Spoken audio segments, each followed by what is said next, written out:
This video is going to be a little bit different than the other videos I'm doing. As you might know, I'm very interested in fitness and wellness. I'm a physiotherapist and a personal trainer as well.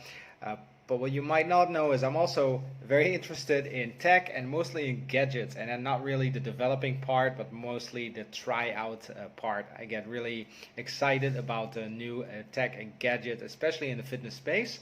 So when the Oculus Quest 2 came out, a new virtual reality headset, I was very excited and quick to jump on it and see what can it do, what is it fun to play, does it work well, and then additionally to that, is it good to potentially help out with your fitness goals.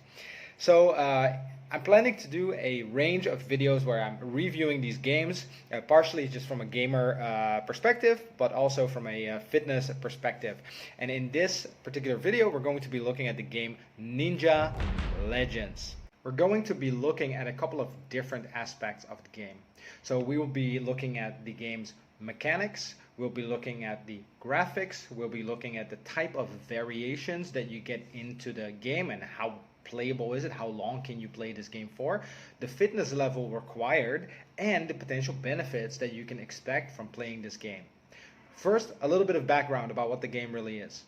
So the game Ninja Legends is supposed to make you feel like a ninja. So once you put the headset on, they will place you in a dojo or maybe a castle garden or maybe somewhere on the snowy mountains. You're put in this position where you'll be attacked by the various ninjas. All of these ninjas might have different skills and different weapons that you have to defend yourself against. And as a result, you'll find yourself looking around, taking on different stances and trying to block attacks and slicing and dicing your way through the levels as you go. So let's talk a little bit about the mechanics. You've got a couple of different weapons to choose from that you will unlock as you play the game. So you'll have a katana that you're using with two hands. You can even use one katana for each hand if you like to dual wield. You'll get a stick, you'll get an axe, and then you'll have a secondary side weapon as well, which is used for distance, so like a longbow for example, So you might be slicing and fighting and you see something coming up in the back. You have those two triggers on your controller that you can press, and then your screen changes into a bow instead of your hand-to-hand weapon, and you get a slow-down version where you can really wind up the bow and choose your targets and let go. And it feels really, really good. It's really responsive, it's really quick, and sometimes even a little bit too quick, but I'll get back to that a little bit later in this review.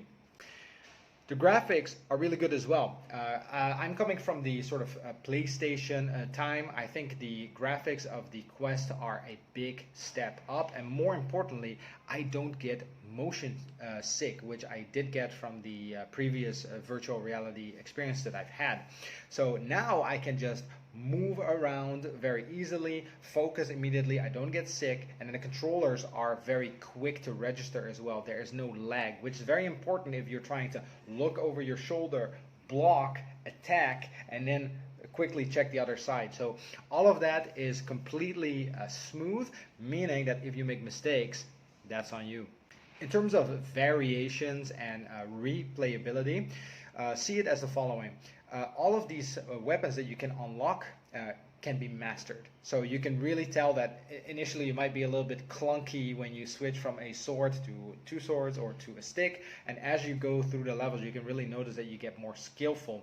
There's also a matter of distancing, so some weapons such as the claws are made for short distance, so you'll have to play differently. You have to wait until enemies come to you, or you actually have to step forward to be able to hit them. So this makes it very interesting and adds a little bit of an additional learning curve. They recently added an update where it's exclusively bow and arrow. So if you like the bow and arrow aspect, you can now play entire levels where the only thing you do is make sure you kill all the incoming enemies with a bow and arrow, which is quite tricky to learn and get good at, but it's also very satisfying if you get a couple of hits in a row. In terms of the fitness level, I was really surprised for a couple of different things. First of all, definitely gets a sweat on. So I like to use a heart rate monitor. I will be at 60 to 70, sometimes even 75% of my maximum heart rate. You can compare that to being on a treadmill and running, let's say, at a steady pace. So it's right in that level where the engine starts running. I could do it for a very long time without getting super tired, but you do really feel that you're doing something. Plus, your entire body is able to move. Of course, you could just use your hand and your wrist, but it feels so much cooler if you're actually putting your legs in there and really swinging your entire body as you're going through it. And then, of course, you get more benefits with it too. As the levels proceed, enemies will become there will become more and more, so you have to move around a lot more and move faster too. One more thing that I'll add to this: the game registers how big and how fast your moves are. So if you're just doing this, you won't be doing a lot of damage, meaning if you really put your body into it, you can do a lot more damage, you can get further into the game, plus you get more fitness benefits out of it. In terms of overall fitness benefits, I think for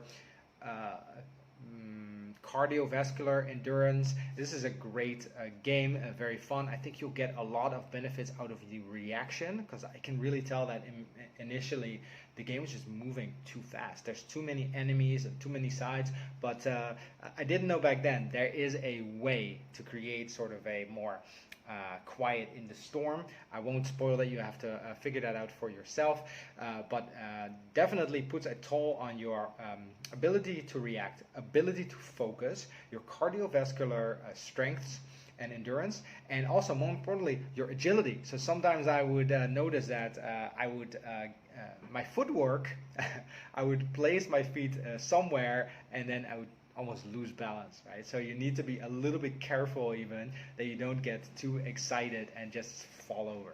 So all in all, Ninja Legends, currently for $19.99 I believe on the Oculus game store.